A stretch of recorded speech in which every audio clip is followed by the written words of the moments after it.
Hi hello viewers welcome back to the channel. ನಿಮ್ಮೆಲ್ಲರಿಗೂ ನಮಸ್ಕಾರಗಳು ಮತ್ತು ಎಲ್ಲ ನನ್ನ ಸಬ್ಸ್ಕ್ರೈಬರ್ಸ್ಗೆ ತುಂಬ ತುಂಬ ಧನ್ಯವಾದಗಳನ್ನ ಹೇಳ್ತಾ ಇವತ್ತಿನ ವ್ಲಾಗ್ನ ನಿಮ್ಮ ಜೊತೆ ಶೇರ್ ಮಾಡ್ತಾ ಇದ್ದೀನಿ. ತುಂಬ ಲೇಟ್ ಆಗೋಯಿತು.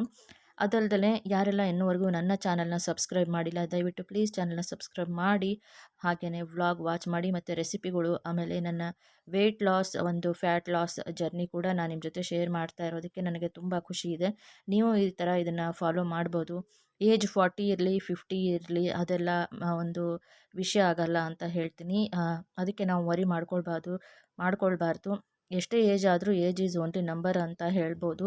ನಮ್ಮ ಹೆಲ್ತ್ನ ನೋಡ್ಕೊಳ್ಳೋದಕ್ಕೆ, ನಮ್ಮ ಫಿಸಿಕಲ್ ಆ್ಯಕ್ಟಿವಿಟಿಗಳ್ನ ಸ್ವಲ್ಪ ಸ್ವಲ್ಪ ನಾವು ಡೈಲಿ ರುಟೀನಲ್ಲಿ ಮಾಡಿಕೊಂಡು ಎಕ್ಸಸೈಸ್ ಮಾಡಿಕೊಂಡು ಹೆಲ್ದಿಯಾಗಿರೋದಕ್ಕೆ ಯಾವುದೂ ಒಂದು ರಿಸ್ಟ್ರಿಕ್ಷನ್ಸು ಇಲ್ಲ ಅಂತ ಕೂಡ ನಾನು ಹೇಳ್ತೀನಿ. ಈವನ್ ಡಾಕ್ಟ್ರು ಕೂಡ ಹೇಳ್ತಾರೆ ಯೋಗ ಮಾಡಬೇಕು ಮತ್ತು ಹೆಲ್ತ್ ಚೆನ್ನಾಗಿ ನೋಡ್ಕೊಳ್ಬೇಕು, ವಾಕ್ ಹೋಗಬೇಕು ಅಂತ.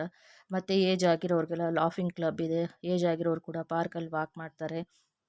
ಸೊ ಹೀಗಾಗಿನೇ ಅದು ಅಲ್ಲದೆ ಇವಾಗೆಲ್ಲ ಜಾಸ್ತಿ ಸಿಸ್ಟಮ್ ಮುಂದೆ ಕೂತ್ಕೊಂಡು ವರ್ಕ್ ಮಾಡೋದ್ರಿಂದ ಲೇಡೀಸ್ ಆಗಲಿ ಜೆಂಟ್ಸ್ ಆಗಲಿ ಎಲ್ಲರೂ ಆಲ್ಮೋಸ್ಟ್ ಕೂತಿರೋದೇ. ಫಿಸಿಕಲ್ ಆ್ಯಕ್ಟಿವಿಟಿ ಕಾಲಿಗೆ ಕೈಗೆ ಯಾವುದೇ ಒಂದು ಆ್ಯಕ್ಟಿವಿಟಿ ಇಲ್ದಿರೋದ್ರಿಂದ ಏನಾಗುತ್ತೆ ಅಂದರೆ ಸಿಕ್ಕಾಪಟ್ಟೆ ಬೊಜ್ಜು ಬರುತ್ತೆ, ಆಮೇಲೆ ಫ್ಯಾಟ್ ಆಗುತ್ತೆ, ಆಮೇಲೆ ನೀ ಪೇನು, ಬ್ಯಾಕ್ ಪೇನು, ಆಮೇಲೆ ಡ್ರೈವಿಂಗ್ ಮಾಡೋಕ್ಕೆ ಸಮಸ್ಯೆ ಆಗುತ್ತೆ. ಸೊ ಇದೆಲ್ಲ ಇರುತ್ತೆ.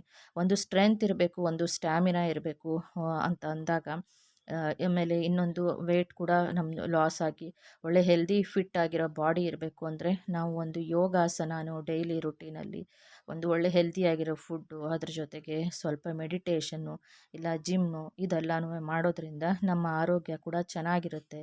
40 ಇರಲಿ 50 ಇರಲಿ ನಾವು ಯಾವಾಗ್ಲೂ ಯಂಗ್ಸ್ಟರ್ ಥರ ಯಂಗ್ ಆಗಿರ್ತೀವಿ ಅಂತ ಹೇಳೋಕ್ಕೆ ಇಷ್ಟಪಡ್ತೀನಿ. ಸೊ ನನಗೆ ಇದೆಲ್ಲನೂ ತುಂಬಾ ಇಷ್ಟ.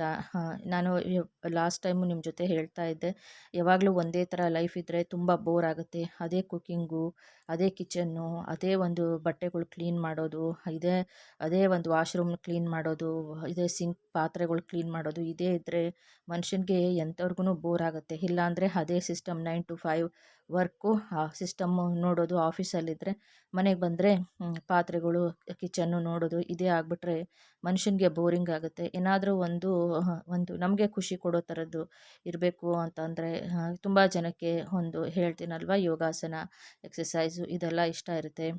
ಸೊ ಕೆಲವೊಬ್ಬರಿಗೆ ಟೂರ್ಗಳಿಗೆ ಹೋಗೋದು ಇಷ್ಟ ಇರುತ್ತೆ, ಕೆಲವೊಬ್ಬರಿಗೆ ರೆಸ್ಟೋರೆಂಟಲ್ಲಿ ಊಟ ಮಾಡೋದು ಇಷ್ಟ ಇರುತ್ತೆ. ಬಟ್ ರೆಸ್ಟೋರೆಂಟಲ್ಲಿ ಯಾವಾಗಲೂ ನಾವು ಡೈಲಿ ಊಟ ಮಾಡೋಕ್ಕಾಗಲ್ಲ, ಅದು ಆರೋಗ್ಯ ಕೆಟ್ಟು ಹೋಗುತ್ತೆ.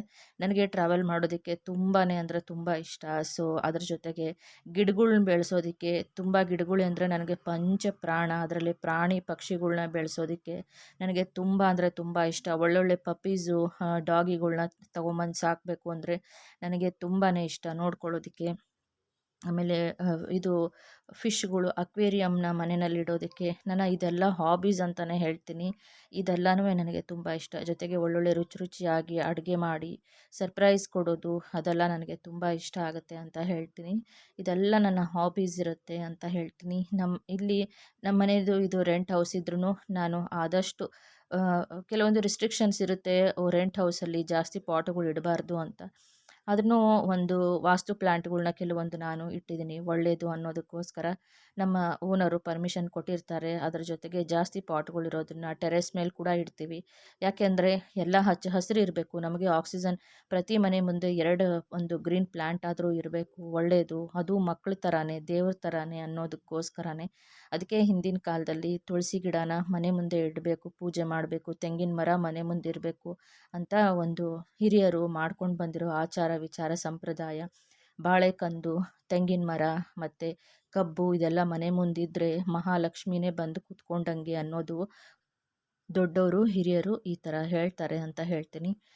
ಹಾಗೆ ಇದು ಶುಕ್ರವಾರ ದಿವಸ ಬೆಳಗ್ಗೆ ನಾನು ಒಂದು ವಾರ್ಮಪ್ ಎಕ್ಸಸೈಸ್ ಅಷ್ಟೇ ನಾನು ಮನೆಯಲ್ಲಿ ಮಾಡ್ತಾ ಇದ್ದೀನಿ, ವಾರ್ಮಪ್ ಎಕ್ಸಸೈಸ್ನ. ಆಮೇಲೆ ನಾನು ಜಿಮ್ಗೆ ಸೇರಿಕೊಂಡಿರೋದ್ರಿಂದ ನನಗೆ ತುಂಬ ಹೆಲ್ಪ್ ಆಗಿದೆ. ನನಗೆ ತುಂಬ ಖುಷಿ ಇದೆ ನಾನು ಜಿಮ್ಗೆ ಹೋಗ್ತಾ ಇದ್ದೀನಿ ಅನ್ನೋದಕ್ಕೆ. ಏನಕ್ಕೆ ಅಂದರೆ ಅಲ್ಲಿ ಸಿಕ್ಕಾಪಟ್ಟೆ ಸ್ಕ್ವೇರ್ ಫೀಟ್ ಫ್ಲೋರು ದೊಡ್ಡದಾಗಿರುತ್ತೆ, ವಿಶಾಲವಾಗಿರುತ್ತೆ, ಇಕ್ವಿಪ್ಮೆಂಟ್ ಜಾಸ್ತಿ ಇರುತ್ತೆ. ಮತ್ತು ಅಪ್ಪರ್ ಬಾಡಿ, ಲೋವರ್ ಬಾಡಿ, ಆಮೇಲೆ ಒಂದು ಅಬ್ಡಾಮನ್ಗೆ ನಮಗೆ ಒಳ್ಳೆ ಗುಡ್ ಎಕ್ಸಸೈಸ್ನ ಹೇಳ್ಕೊಡ್ತಾರೆ. ಸೊ ಅಸಿಸ್ಟ್ ಮಾಡ್ತಾರೆ, ಅಸಿಸ್ಟೆಂಟು ಮತ್ತು ಗೈಡ್ ಎಲ್ಲ ಕೊಡ್ತಾರೆ. ಅದರಿಂದ ತುಂಬ ಒಳ್ಳೆಯದು ಅಂತಲೇ ಹೇಳ್ತೀನಿ. ಆಮೇಲೆ ಇನ್ನೊಂದೇನೆಂದರೆ ಕೆಲವೊಂದಷ್ಟು ಜನಕ್ಕೆ ಅಸಮಾಧಾನ ಇರ್ಬೋದು. ನನ್ನ ಒಂದು ಈ ಜಿಮ್‌ಗೆ ಹೋಗೋದ್ರ ಬಗ್ಗೆ, ಸ್ವಿಮ್ಮಿಂಗ್ ಹೋಗೋದ್ರ ಬಗ್ಗೆ ಅವ್ರು ಅನ್ಕೋಬೋದು, ಏನಕ್ಕೆ ಸ್ವಿಮ್ಮಿಂಗ್ ಹೋಗ್ತಾಳೆ? ಏನಕ್ಕೆ ಜಿಮ್‌ಗೆ ಹೋಗ್ತಾ ಇದ್ದಾಳೆ? ಇದೆಲ್ಲ ಬೇಕಾ? ಹಾಗೆ ಹೀಗೆ ಅನ್ಕೋಬೋದು. ಯಾರೇನಾದರೂ ಅಂದ್ಕೊಳ್ಳಿ, ಅದರಿಂದ ನನಗೇನೇನೂ ಆಗಬೇಕಾಗಿಲ್ಲ, ನನ್ನ ತಲೆಯೇ ಕೆಡಿಸ್ಕೊಳ್ಳಲ್ಲ ಅಂತ ಹೇಳ್ತೀನಿ. ಏಕೆಂದರೆ ನಾನು ಅಲೋನಾಗಿದ್ಕೊಂಡು ಒಂದು ಆಫೀಸ್‌ಗೂ ಹೋಗ್ತೀನಿ, ಕಷ್ಟಪಟ್ಟು ದುಡ್ದಿದ್ದೀನಿ, ಕಷ್ಟಪಟ್ಟು ದುಡಿತಾ ಇದ್ದೀನಿ. ನನ್ನ ಫೈನಾನ್ಷಿಯಲ್ ಪ್ರಾಬ್ಲಮ್ಸ್ ಏನೇ ಇದ್ದರೂ ನಾನು ಮೇಂಟೈನ್ ಮಾಡಿಕೊಂಡು, ಮನೆ ನಿಭಾಯಿಸ್ಕೊಂಡು ತುಂಬ ವರ್ಷದಿಂದನೇ ನಾನೆಲ್ಲ ಫೇಸ್ ಮಾಡ್ಕೊಂಡು ಬಂದಿದ್ದೀನಿ. ಅದಕ್ಕಾಗಿ ನಾನು ಯಾರಿಗೂ ಹೆದರ್ಕೊಳ್ಳೋ, ಯಾರಿಗೂ ಮಾತಿಗೆ ಒಂದು ಅವ್ರ ಮಾತಿಗೆ ನಾನು ತಲೆ ಬಾಗಿಸ್ಕೊಂಡು ನಿಂತ್ಕೊಳ್ಳೋ ಅಂಥದ್ದು ನಾನು ಯಾವ ತಪ್ಪನ್ನೂ ಮಾಡಿಲ್ಲ. ನನಗೆ ಅದ್ರ ಬಗ್ಗೆ ಏನೂ ಹೇಳೋಕ್ಕೂ ಇಷ್ಟ ಇಲ್ಲ. ನನಗೆ ಏನು ಖುಷಿ ಕೊಡುತ್ತೆ, ನಾನು ಜಿಮ್‌ಗೆ ಹೋಗಬೇಕು, ನನ್ನ ಹೆಲ್ತ್ ಚೆನ್ನಾಗಿ ನೋಡ್ಕೊಳ್ಬೇಕು, ನಾನು ಚೆನ್ನಾಗಿ ದುಡಿಬೇಕು, ನಾನು ಚೆನ್ನಾಗಿರಬೇಕು. ಯಾರಿಗೋಸ್ಕರ? ನನ್ನ ಇಬ್ಬರು ಮಕ್ಳಿಗೋಸ್ಕರ, ನನ್ನ ಮಗಳಿಗೋಸ್ಕರ, ನನ್ನ ಮಗನಿಗೋಸ್ಕರ. ನನಗಿರೋದು ಅವರಿಬ್ಬರೇ ನನಗೆ ಪಂಚಪ್ರಾಣ. ಅದಕ್ಕೋಸ್ಕರನೇ ನಾನಿಷ್ಟೆಲ್ಲ ಕಷ್ಟಪಡ್ತಾ ಇರೋದು ಅಂತ ಹೇಳ್ತೀನಿ. ಪಾರ್ಕಿಗೆ ಹೋದರೆ ವಾಕಿಂಗ್ ಮಾಡೋಕ್ಕೆ ಸಿಕ್ಕಾಪಟ್ಟೆ ಸೊಳ್ಳೆಗಳ ಕಾಟ, ಡೆಂಗ್ಯೂ ಎಲ್ಲ ಬರ್ತಾ ಇದೆ. ಸೊ ಅದ್ರ ಜೊತೆಗೆ ಯಾವಾಗಂದ್ರೆ ಅವಾಗ ಪಾರ್ಕಲ್ಲಿ ಮಳೆ ಸುರಿಯುತ್ತೆ. ಸೊ ಮಳೆ ಸುರಿತಾ ಇದೆ ಅಂತ ನಾನು ನನ್ನ ಎಕ್ಸಸೈಸ್ನ ಬಿಟ್ಬಿಟ್ಟು ಅಲ್ಲೇ ಕೂತ್ಕೊಂಡಿರೋಕ್ಕೂ ಆಗಲ್ಲ, ಓಡಿ ಬರಲೇಬೇಕು ಮನೆಗೆ. ಅದ್ರ ಬದಲು ನಾವು ಆರಾಮ್ಸೆ ಒಂದು ನೀಟಾಗಿ ಹೈಜೀನ್ ಆಗಿರೋ ಒಂದು ಒಳ್ಳೆ ಜಿಮ್ಮಿಗೆ ಹೋದಾಗ ನಮಗೆ ಎಕ್ಸಸೈಸ್ ಆಗುತ್ತೆ, ನಮ್ಮ ಹೆಲ್ತ್ ಕೂಡ, ನಮ್ಮ ಫಿಟ್ನೆಸ್ಸು ಚೆನ್ನಾಗಿರುತ್ತೆ. ಮತ್ತು ನಾವು ಡಾಕ್ಟ್ರಿಗೆ ಹೋಗಿ ಫೀಸ್ ಕೊಡೋ ಅವಶ್ಯಕತೆ ಇರಲ್ಲ.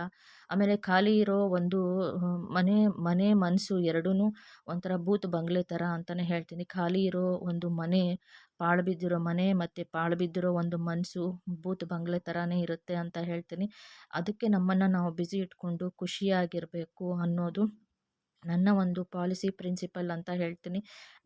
ನನಗಾಗಿ ನಾನು ಕೆಲವೊಂದು ಲೈನ್‌ಗಳ್ನ, ಕೆಲವೊಂದು ರಿಸ್ಟ್ರಿಕ್ಷನ್ನ, ಕೆಲವೊಂದು ಲಿಮಿಟ್ಸ್‌ನ ನಾನು ಹಾಕ್ಕೊಂಡಿದ್ದೀನಿ. ಆ ಗೆರೆಗಳ್ನ ನಾನು ಯಾವತ್ತೂ ದಾಟಿಲ್ಲ. ಸೊ ನಾನು ಖುಷಿಯಾಗಿರಬೇಕು ಅಂದರೆ ನನ್ನ ಹೆಲ್ತ್ ಚೆನ್ನಾಗಿ ನೋಡ್ಕೊಳ್ಬೇಕು. ಒಂದು ಫುಡ್ ಡಯಟ್ ನೋಡ್ಕೊಳ್ಬೇಕು. ನನ್ನ ನನ್ನ ಮಗಳಿಗೆ ಧೈರ್ಯ ಹೇಳಬೇಕು. ಅದಕ್ಕೋಸ್ಕರ ಅಷ್ಟೇ. ಸೊ ಯಾರಿಗಿಷ್ಟ ಆಗುತ್ತೋ ಬಿಡುತ್ತೋ, ನಾನಂತೂ ಜಿಮ್‌ಗೆ ಹೋಗೋದ್ರಿಂದ ನನಗೆ ಖುಷಿ ಇದೆ. ಅಲ್ಲಿ ಒಂದು ಒಳ್ಳೆಯ ಎನ್ವಿರಾನ್ಮೆಂಟ್ ಇದೆ, ಒಂದು ಫ್ರೆಂಡ್ಲಿ ನೇಚರ್ ಇದೆ, ನಮಗೆಲ್ಲ ಗೈಡ್ ಮಾಡ್ತಾರೆ. ಸೊ ಅದರಿಂದ ಒಂದು ಅಪ್ಪರ್ ಬಾಡಿ, ಲೋವರ್ ಬಾಡಿ ಮತ್ತು ಫ್ಯಾಟ್ ಲಾಸ್ಗೆ ಯಾವ ಥರ ಏನು ನಮಗೇನೋ ಅದ್ರ ಬಗ್ಗೆ ನಾಲೆಡ್ಜ್ ಇರಲ್ಲ. ಅಲ್ಲಿ ಹೋದ್ಮೇಲೆ ನಮಗೆ ಇಷ್ಟೊಂದೆಲ್ಲ ಇದೆಯಾ ಇಕ್ವಿಪ್ಮೆಂಟ್ಸು ಈ ಥರನಾ ಅನ್ನೋದು ಒಂದು ನಮಗೆ ತಿಳಿದು ಬರುತ್ತೆ ಅಂತಲೇ ಹೇಳ್ತೀನಿ. ಸೊ ಅದಕ್ಕಾಗಿಯೇ ಸ್ವಿಮ್ಮಿಂಗ್ ಕೂಡ ನನಗೆ ತುಂಬ ಇಷ್ಟ ಅಂತ ಹೇಳ್ತೀನಿ. ಇವಾಗ ನಾನು ಶುಕ್ರವಾರ ಮಧ್ಯಾಹ್ನ 12 ಗಂಟೆಗೆ ಸರಿಯಾಗಿ ಚಪಾತಿ, 2 ಬಿಸಿ ಬಿಸಿಯಾಗಿರೋ ಮೃದುವಾಗಿರೋ ಚಪಾತಿ ಜೊತೆ ಸೊಪ್ಪಿನ ಪಲ್ಯ ಮತ್ತು ಬದನೆಕಾಯಿ ಪಲ್ಯ, ಅದ್ರ ಜೊತೆಗೆ ನಿಮಗೆ ಇಷ್ಟ ಇದ್ದರೆ ಮೊಳಕೆ ಕಾಳಿನ ಹೆಸರು ಕಾಳು, ಮೊಳಕೆ ಕಾಳಿಂದು ಸ್ಯಾಲಡ್ ಕೂಡ ತಿನ್ಬೋದು, ಮೊಸರು ರಾಯ್ತ ತಿನ್ಬೋದು, ತುಂಬ ಒಳ್ಳೆಯದು ಅಂತ ಹೇಳ್ತೀನಿ. ಇದರಲ್ಲಿ ನಾನು ರೈಸನ್ನು ತೊಗೊಳ್ಳಲ್ಲ. ಸಾಯಂಕಾಲ 5 ಗಂಟೆಗೆ ನಾನು ಜಿಮ್ಮಿಗೆ ಹೋಗ್ತೀನಿ. 5 ಗಂಟೆ ಇಲ್ಲ ಬೆಳಗ್ಗೆ ಹೊತ್ತು ಖಾಲಿ ಹೊಟ್ಟೆನಲ್ಲಿ ನಾವು ಜಿಮ್‌ಗೆ ಹೋಗಬೇಕು. ನೋಡಿ, ಶುಕ್ರವಾರ ಬೆಳಗ್ಗೆ ರಂಗೋಲಿ ಹಾಕಿದ್ದೀನಿ. ಗಿಡಗಳ್ನ ಚೆನ್ನಾಗಿ ನೋಡ್ಕೊಳ್ಳೋದು, ರಂಗೋಲಿ ಹಾಕೋದು, ಇದೆಲ್ಲ ಒಂದು ನಮಗೆ ಖುಷಿ ಕೊಡೋ ಒಂದು ಹಾಬೀಸ್. ಇದೆಲ್ಲನೂ ಒಂದು ಒಳ್ಳೆ ಹಾಬೀಸು. ಇದರಿಂದ ನಮಗೂ ಖುಷಿ ಆಗುತ್ತೆ ಮನಸ್ಸಿಗೆ ಅಂತ ಹೇಳ್ತೀನಿ. ಸೊ ಶುಕ್ರವಾರ ಪೂಜೆ ಮಾಡಿದ್ದನ್ನು ಒಂದು ಗ್ಲಿಂಪ್ಸ್ ಹಾಗೆಯೇ ಶೇರ್ ಮಾಡ್ಕೊಂಡಿದ್ದೀನಿ. ದೇವ್ರ ಮನೆ ಕೂಡ ನಿಮ್ಮ ಜೊತೆ ಇವಾಗ ಶೇರ್ ಮಾಡ್ಕೊಳ್ತೀನಿ. ಯಾರೆಲ್ಲ ಇನ್ನೂವರೆಗೂ ಸಬ್ಸ್ಕ್ರೈಬ್ ಮಾಡಿಲ್ಲ ನನ್ನ ಚಾನಲ್‌ನ, ದಯವಿಟ್ಟು ಪ್ಲೀಸ್ ಚಾನಲ್‌ನ ಸಬ್ಸ್ಕ್ರೈಬ್ ಮಾಡಿ, ವ್ಲಾಗ್ನ ವಾಚ್ ಮಾಡಿ ಅಂತ ಕೂಡ ಕೇಳ್ಕೊಳ್ತೀನಿ. ನೋಡಿ, ದೇವ್ರ ಮನೆದು ಒಂದು ಗ್ಲಿಮ್ಸ್ ಕೂಡ ಶೇರ್ ಮಾಡ್ತಾ ಇದ್ದೀನಿ.